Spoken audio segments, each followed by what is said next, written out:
eu vou voltar a falar com a nossa correspondente, a Luíse Maiana, que tem mais informações sobre o shutdown, né?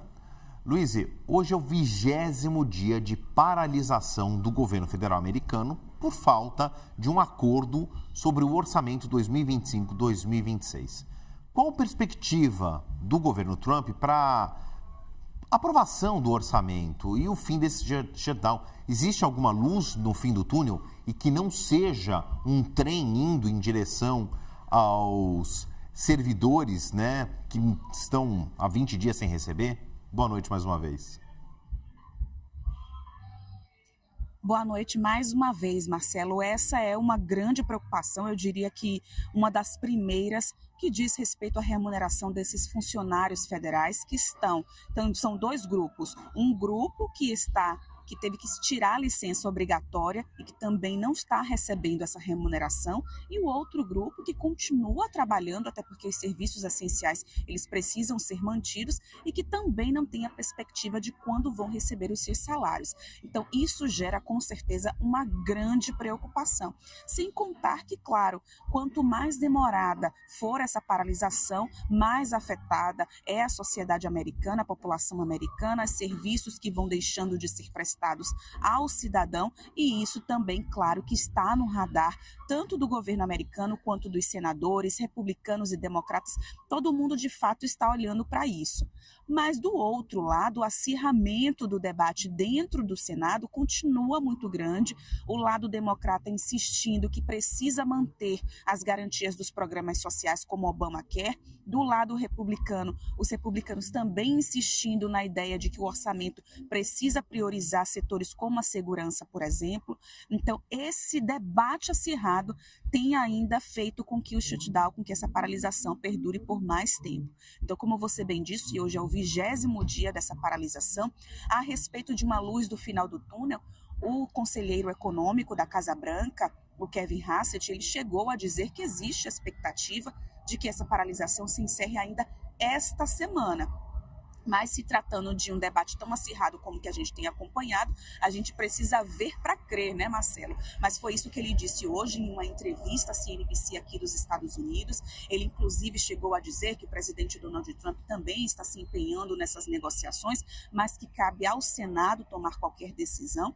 E ele também falou sobre a possibilidade de sanções rigorosas caso essa paralisação continue. Lembrando que essa ameaça já foi feita anteriormente pelo presidente Donald Trump. Inclusive, antes de começar o shutdown, ele já havia dito isso. Olha, se houver paralisação, vai haver também cortes no setor público, muitos funcionários sendo demitidos, uma demissão em massa. É outra preocupação que essa paralisação gera, e hoje o Kevin Hassett reiterou que existe essa possibilidade de sanções duras caso essa paralisação não chegue ao fim. A gente até separou um trecho da fala dele nessa entrevista à CNBC aqui dos Estados Unidos, em que ele fala justamente sobre essa relação do presidente Donald Trump com os senadores, esse tete-a-tete que muitas vezes acontece no sentido, agora especificamente, de encontrar uma solução para essa paralisação. Ele fala também sobre essa questão das sanções e das punições e da expectativa dessa paralisação chegar ao fim ainda esta semana. Como eu disse, a gente precisa ver para crer, né, Marcelo? Mas claro que todo mundo sempre torcendo pela estabilização, sobretudo por conta desses efeitos negativos que a gente tem acompanhado. Vamos escutar então a fala do conselheiro. É o 20º dia de shutdown. Junte-se a nós agora, o diretor do Conselho Econômico Nacional, Kevin Hassett. Bom dia. Joe. Give me the blueprint of how you think Me diga como você acha que isso vai terminar. Não acho que seja tão difícil para você, talvez, arriscar um pouco aqui.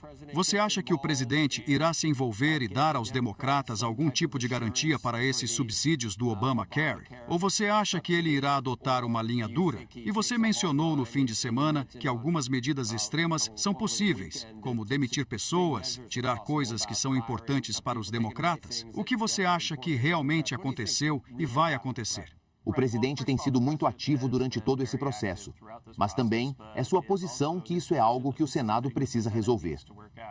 Muitos de nossos amigos no Senado disseram que agora há uma chance de que esta semana as coisas se acertem e muito rapidamente os democratas moderados avancem e, nesse momento, poderemos negociar.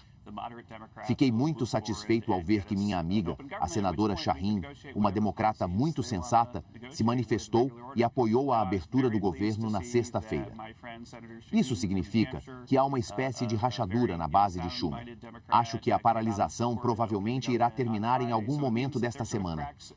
Mas posso dizer que, se isso não acontecer, se a história que temos ouvido basicamente dos moderados de que, veja bem, não podemos fazer isso em frente aos protestos, se isso acabar não sendo verdade, então acho que a Casa Branca terá que analisar com atenção, juntamente com Russell Vought, as medidas mais fortes que poderíamos tomar para trazê-los à mesa.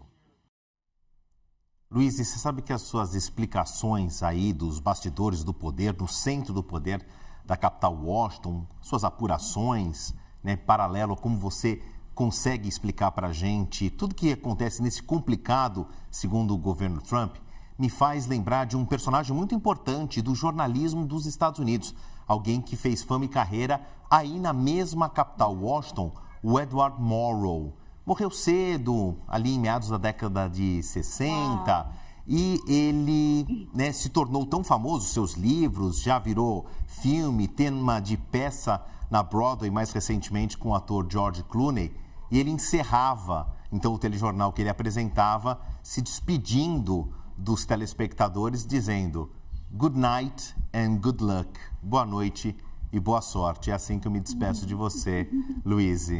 Então a gente se reencontra aí pelos caminhos. Até mais.